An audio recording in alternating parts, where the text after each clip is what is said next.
Morning વિદ્યાર્થીઓ, આપણે ગયા લેક્ચરમાં ચેપ્ટર નંબર 1 પૂર્ણ કર્યું હતું. હવે આપણે ચેપ્ટર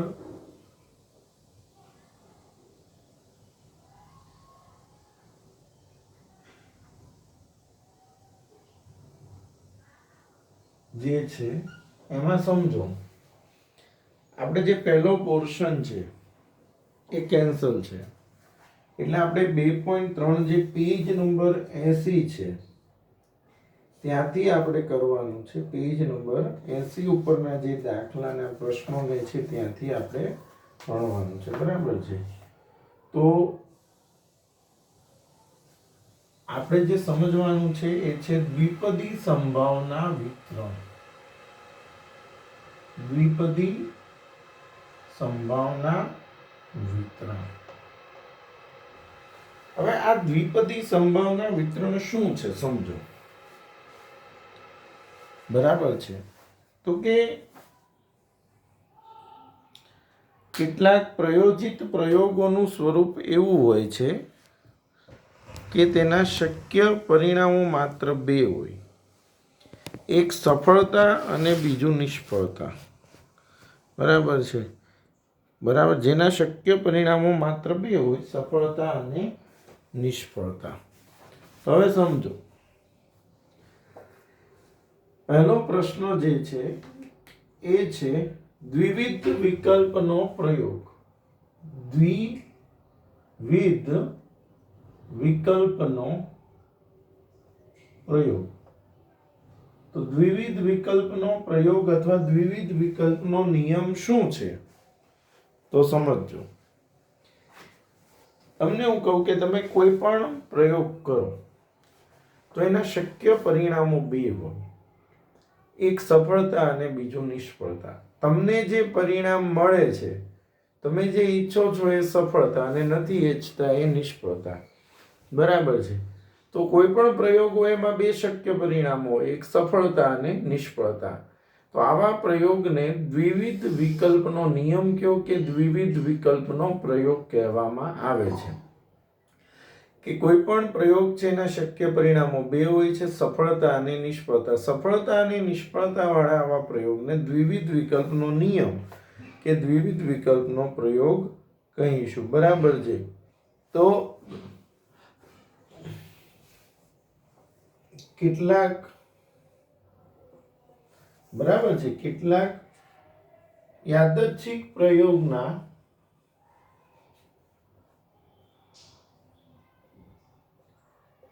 પરિણામમાં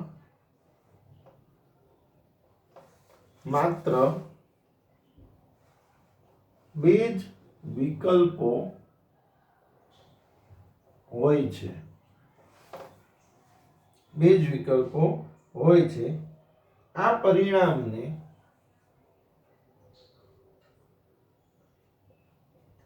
આપણે સફળતા અને નિષ્ફળતા કહીશું.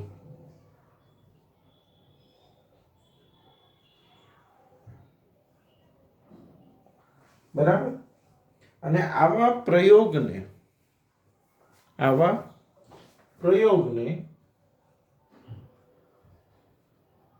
દ્વિવિધ વિકલ્પનો પ્રયોગ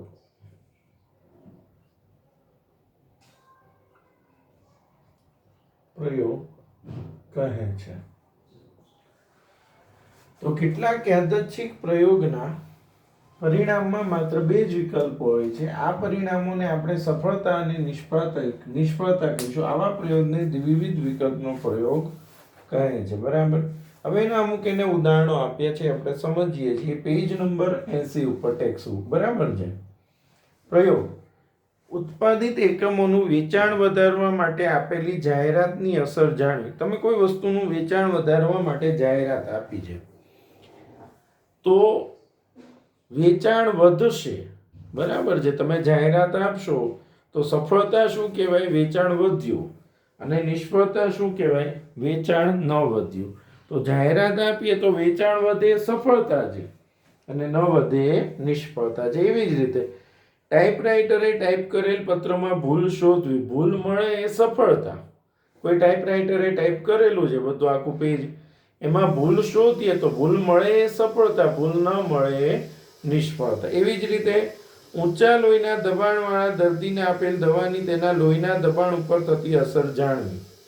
કોઈ વ્યક્તિને હાઈ બ્લડ પ્રેશર હોય, બરાબર, એને તમે દવા આપો તો બ્લડ પ્રેશરમાં ઘટાડો થાય એ સફળતા અને ઘટાડો ન થાય એ નિષ્ફળતા. એવી જ રીતે કોઈ ઉત્પાદિત એકમ ખામીવાળો છે કે નહીં તે તપાસવું, તો એકમ ખામીવાળો છે એ સફળતા અને એકમ ખામીવાળો નથી એ નિષ્ફળતા. બરાબર.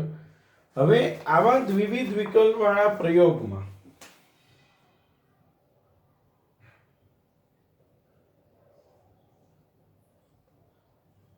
દ્વિવિધ વિકલ્પવાળા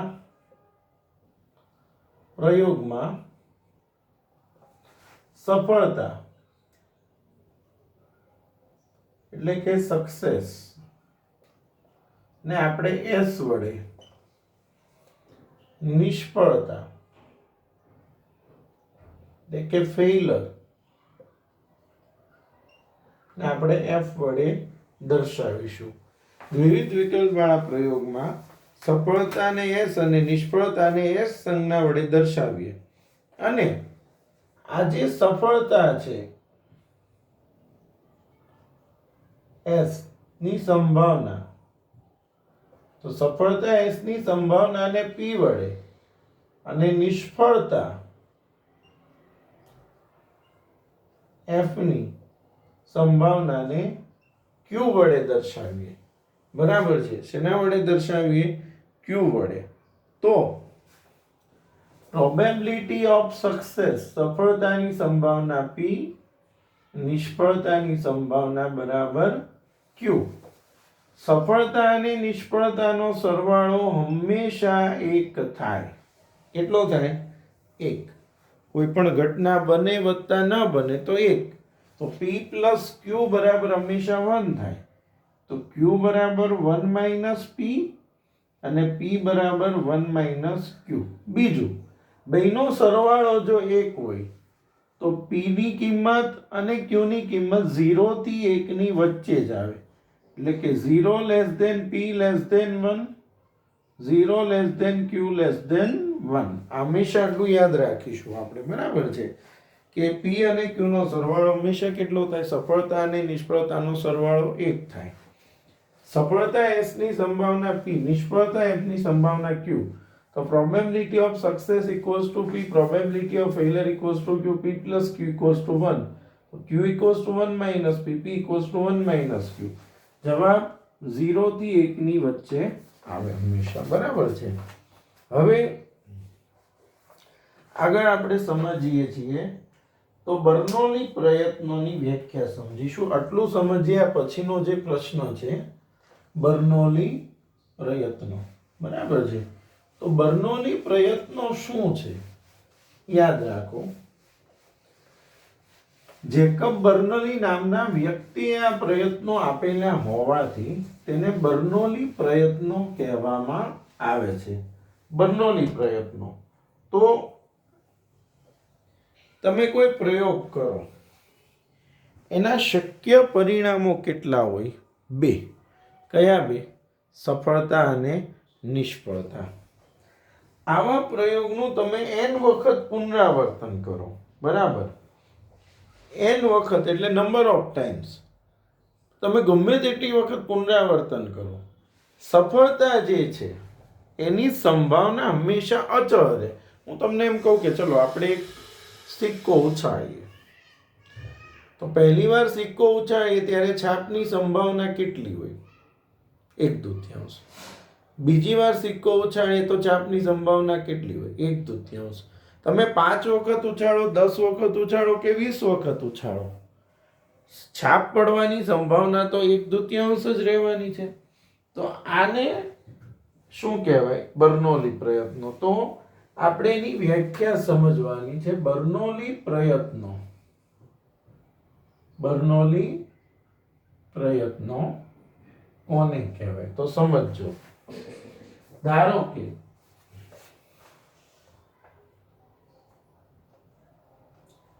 એક દ્વિવિધ વિકલ્પ વાળા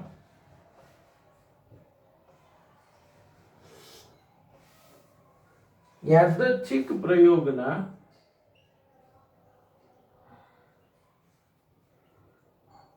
મોસ્ટ એમપી પ્રશ્નો છે, બોર્ડમાં બહુ પૂછાય છે. દ્વિવિધ વિકલ્પ વાળા યાદચ્છિક પ્રયોગના બરાબર છે બે શક્ય પરિણામો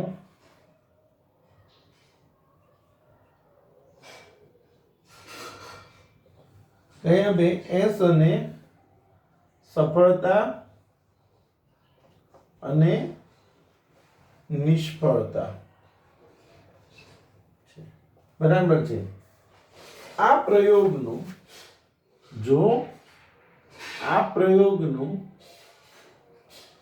સમાન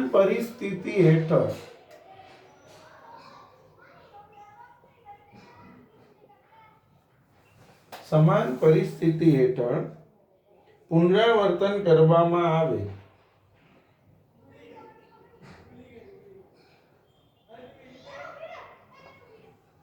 આવે અને દરેક પ્રયત્ને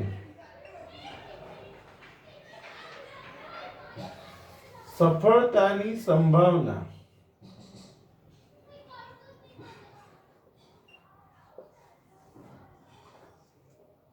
P અચળ હોય તો આવા પ્રયત્નોને બર્નોલી પ્રયત્નો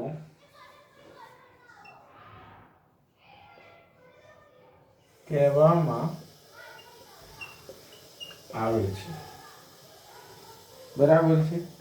એટલે મેં તમને શું કીધું? ધારો કે દ્વિવિધ વિકલ્પ વાળા યાદચ્છિક પ્રયોગના બે શક્ય પરિણામો સફળતા અને નિષ્ફળતા છે. જો આ પ્રયોગનું સમાન પરિસ્થિતિ હેઠળ પુનરાવર્તન કરવામાં આવે ને દરેક પ્રયત્ને સફળતાની સંભાવના P અચળ હોય તો આવા પ્રયત્નોને બર્નોલી પ્રયત્નો કહેવામાં આવે છે. બરાબર. એના જે ગુણધર્મો છે, બર્નોલી પ્રયત્નના ગુણધર્મો, તો પહેલું, બર્નોલી પ્રયત્નોમાં દરેક પ્રયત્ને સફળતાની સંભાવના અચળ હોય છે. કે દરેક બર્નોલી પ્રયત્ને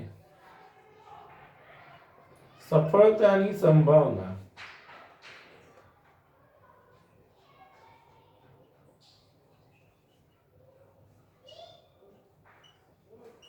P અચળ હોય છે. બીજું, બર્નોલી પ્રયત્નો પરસ્પર નિરપેક્ષ છે. પરસ્પર નિરપેક્ષ છે એટલે કે પહેલી વાર છાપ પડે એનો આધાર બીજી વાર કાટ પડે કે છાપ એના ઉપર હોતો નથી. બરાબર. એટલે કે કોઈ પણ પ્રયત્ને મળતી સફળતા કે નિષ્ફળતાનો આધાર બીજા પ્રયત્ન ઉપર હોતો નથી. બરાબર છે. અને ત્રીજું, સફળતા અને નિષ્ફળતા બંને પરસ્પર નિવારક ઘટનાઓ છે. સફળતા અને નિષ્ફળતા બંને પરસ્પર નિશેષ ઘટનાઓ છે. નિશેષ એટલે કે બંનેનો સરવાળો હંમેશા એક થાય. એટલે કે P + Q = 1. બરાબર છે. એટલે આ આપણે જોયું બર્નોલી પ્રયત્નો. હવે દ્વિપદી સંભાવના વિતરણ. હવે તમારે જે સમજવાનું છે, દ્વિપદી સંભાવના વિતરણ. યાદ રાખો, દ્વિપદી સંભાવના વિતરણ કોને કહેવાય? તેનું સૂત્ર પહેલા હું સમજાવું છું, જેના આપણે દાખલા ગણવાના છે. દ્વિપદી સંભાવના વિતરણ. બરાબર છે. તો સમજો.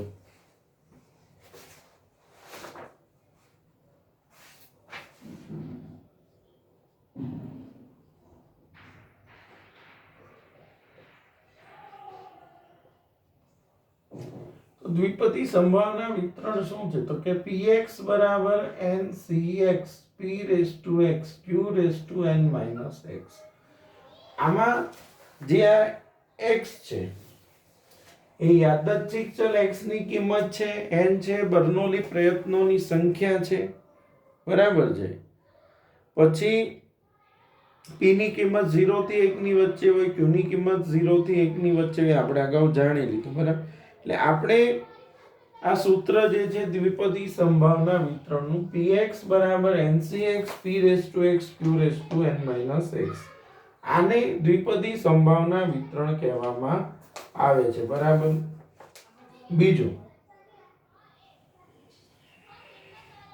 એક આ નોંધ ખાસ આમાં અગત્યની છે, યાદ રાખજો, એક દાખલાના બે છે એટલા માટે, તો કે જો બર્નોલી પ્રયત્નો વાળા પ્રયોગને n વખત પુનરાવર્તન કરવામાં આવે તો n પુનરાવર્તનોમાં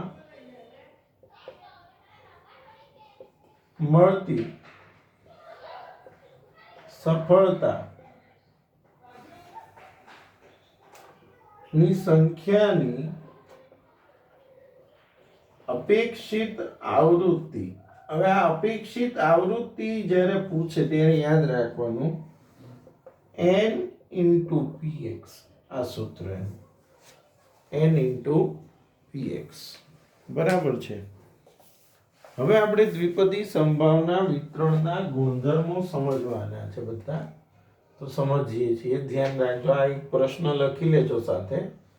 દ્વિપદી સંભાવના વિતરણ ના ગુણધર્મો મોસ્ટ આઈએમપી પ્રશ્ન આપણ છે. તમે પેપરો જોશો બોર્ડના તો તમને આઈડિયા આવી જશે, અને આવડવા જોઈએ. આ મોસ્ટ આઈએમપી પ્રશ્ન છે, આમાંથી 3 થી 4 માર્ક્સનું તમને આવડશે બોર્ડમાં, બરાબર છે.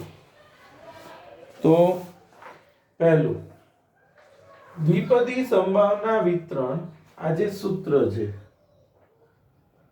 ncx p⁻x q⁻n - x, એમાં આ સંભાવના વિતરણ એ અસતત યાદચ્છિક ચલનું સંભાવના વિતરણ છે. પહેલું, અસતત યાદચ્છિક ચલનું સંભાવના વિતરણ છે. n અને p તેના પ્રાચલો છે. n અને p તેના શું છે? પ્રાચલો. પ્રાચલો એટલે પેરામીટર્સ, તેના અગત્યના બે માપો. n અને p તેના પ્રાચલો છે. ત્રીજું, np તેનો મધ્યક છે, જે સફળતાની સરેરાશ સંખ્યા દર્શાવે છે. npq તેનું વિચરણ છે, અને વર્ગમૂળમાં npq એ તેનું પ્રમાણિત વિચલન છે. np તેનો મધ્યક છે, npq તેનું વિચરણ છે, એટલે કે વર્ગમૂળમાં npq એ તેનું શું છે? પ્રમાણિત વિચલન છે. પાંચમું ગુણધર્મ તો યાદ રાખજો, મધ્યક તેના વિચરણ કરતા હંમેશા મોટો હોય છે. મધ્યક તેના વિચરણ કરતા હંમેશા મોટો, એટલે np greater than npq, np greater than npq, બરાબર. એટલે આટલું યાદ રાખજો, મધ્યક તેના વિચરણ કરતા હંમેશા મોટો હોય છે. આ બહુ અગત્યનું છે. છઠ્ઠું, તો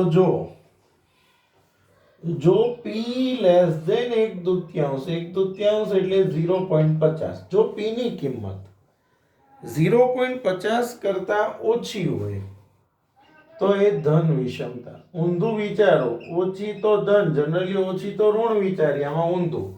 જો p ની કિંમત બરાબર છે 1/2, 0.50 થી ઓછી હોય તો ધન વિષમતા.